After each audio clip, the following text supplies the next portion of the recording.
बच्चों,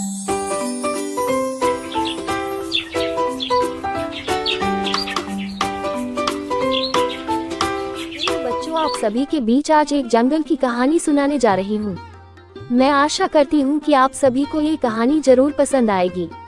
तो कहानी को चालू करने से पहले आप सभी से एक छोटी सी रिक्वेस्ट है कि जो भी मेरे चैनल पर पहली बार आए हैं, इसी तरह की कहानी सुनने के लिए इस चैनल को सब्सक्राइब कीजिए तथा वीडियो को लाइक कीजिए।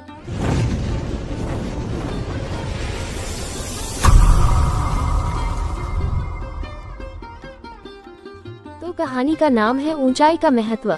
जंगल की गहराइयों में एक छोटा सा गांव था। वहां एक हिरन रहता था जिसका नाम बम्बू था। बम्बू को अपने गांव में सबसे ज्यादा ऊंचाई पर रहने का गर्व था। एक दिन बम्बू को एक शेर ने देख लिया और शेर ने बम्बू को चुनौती दी। बम्बू ने कहा, मैं तुमसे उच्च हूँ, मुझसे ज्यादा ऊंचाई पर रहना है मुझे। शेर ने मुस्कुराया और कहा, ठीक है, एक ऊंचाई की रेस करेंगे।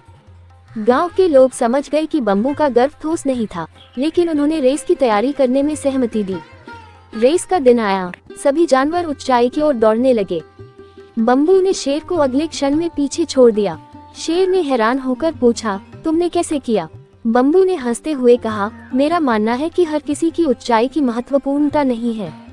उसने जारी रखा, हर कोई अपने तरीके से शानदार है और हर जीवन का मूल्य अपना है। बम्बू की बातों ने सभी को गहरे से सोचने पर मजबूर किया और उन्होंने समझा कि ऊंचाई ही सब कुछ नहीं होती। बम्बू की विचारशीलता ने उसे नया सम्मान दिलाया और उसका गांव भी बदल गया। इस कहानी से हमें ये सीखने को मिलता है कि हमें दूसरों का मूल्य समझना चाहिए और सभी को सम्मान देना चाहिए।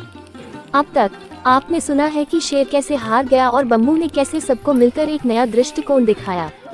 कहानी यहाँ समाप्त होती है, लेकिन उसका सीख आपके दिल में हमेशा बना रहेगा। गांव वालों ने शेर की गलतफहमी को दूर किया और सभी ने एक दूसरे का सम्मान किया। बम्बू ने दिखाया कि ऊंचाई के सिवा भी बहुत सी बातें महत्वपूर्ण हो सकती हैं। वह गांव में अब एक सामंजस्यपूर्ण और खुशहाल जीवन जी रहा था।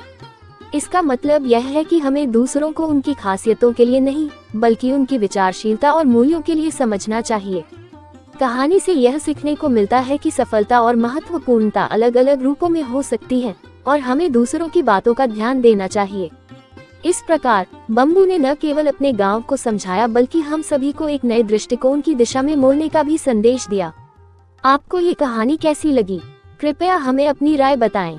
वीडियो देखने के लिए आप सभी का बहुत बहुत धन्यवाद और इसी तरह की वीडियो को कंटिन्यू देखने के लिए हमें फॉलो कीजिए। कहानी का नाम गायब हुआ हिरन। बहुत दिनों से एक छोटे से गांव में एक प्यारा सा हिरन रहता था।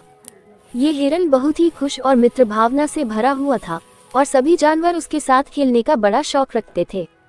गांव वालों के बीच इस हिरन का नाम था हर्ष। हर्ष हमेशा सभी को हंसी में डालता और उन्हें खुश कर देता था। एक दिन हर्ष गांव के बाहर घूम रहा था जब एक अजीब सी रोशनी दिखाई दी। रोशनी की ओर बढ़ते ही हर्ष को वहां कुछ अद्वितीय घर में ले जाया गया। वहां उसने एक किसान से मिला, जो बताए गए किसान के मंत्र द्वारा बड़ा गर्वीला था। किसान ने हर्ष से कहा, तुम्हें यहाँ एक चुनौती स्वीकार करनी होगी और तुम्हें सभी जानवरों को मजबूती से बांधकर इस घर में लाना होगा। हर्ष ने किसान की चुनौती स्वीकार की और समझाया कि उसे इसे बड़ा रूप से निर्वाह करना होगा। ये सुनकर सभी जानवर हर्ष के साथ मिलकर एक बड़ा रूप से लगा दिया और घर में पहुंच गए। अब हर्ष को अपने मित्रों के साथ साझा करना था कि वह इस मुश्किल चुनौती को कैसे पार कर सकता है। हर्ष ने सभी को एक समर्थन और सहयोग का वादा किया और सभी को लेकर घर में पहुंचा। किसान ने देखा कि हर्ष ने सभी जानवरों को मजबूती से बांध लिया है और उसने उसकी बुद्धिमत्ता को सराहा। किसान ने हर्ष को विशेष पुरस्कार से नवाजा और उसे गांव का गर्व बनाया। इसके बाद से हर्ष का नाम गांव में और भी तेजी से बढ़ने लगा और सभी उसे एक अद्भुत नेता मानने लगे। और इस प्रकार हर्ष ने अपने साहस से गांव को गर्वित बनाया और सभी जीवों के बीच में एकजुटता की भावना को बढ़ावा दिया। एक दिन गांव में एक बड़ा महोत्सव आयोजित हुआ। सभी जानवर खुशी से भरे हुए थे और हर्ष ने अपने मित्रों के साथ साझा करते हुए सभी को मनाया। महोत्सव के दौरान गांव की सभी जनता ने हर्ष की बुद्धिमत्ता को देखकर अचरज महसूस किया। किसान ने भी हर्ष की बहादुरी को सराहा और उसे अपने साथ अपने घर में बुलवाया। घर में पहुंचते ही हर्ष ने किसान के सामने अपनी विशेषता को साझा किया और बताया कि जोड़े में बंधे हुए सभी जानवर उसे समर्थन और सहयोग में मदद करते हैं। किसान ने उससे एक और चुनौती दी। तुम्हें गांव को और भी बढ़ावा देने के लिए क्या करना चाहिए? हर्ष ने चिंता की और फिर सभी जानवरों को साथ मिलकर गांव को सुंदरता से भर देने का निर्णय लिया। गांव वालों ने मिलकर पेड़ पौधों को लगाने से लेकर सड़कों की सफाई तक कई कार्रवाइयों में हिस्सा लिया। हर्ष के नेतृत्व में गांव का चेहरा पूरी तरह से बदल गया। एक साल बाद किसान ने फिर से हर्ष को बुलवाया और देखा कि गांव में हुई सभी सुधारों के बावजूद हर्ष ने अपनी विशेषता और साहस से उन्हें और भी बढ़ावा दिया है। किसान ने हर्ष को गांव का नेता बनाया और उसे अपने साथ अपने गांव का संबोधन करने का अधिकार दिया। गांव वालों ने हर्ष की विशेषता और साहस को सराहा और उसे अपने नेतृत्व में बहुत प्यार और सम्मान दिया।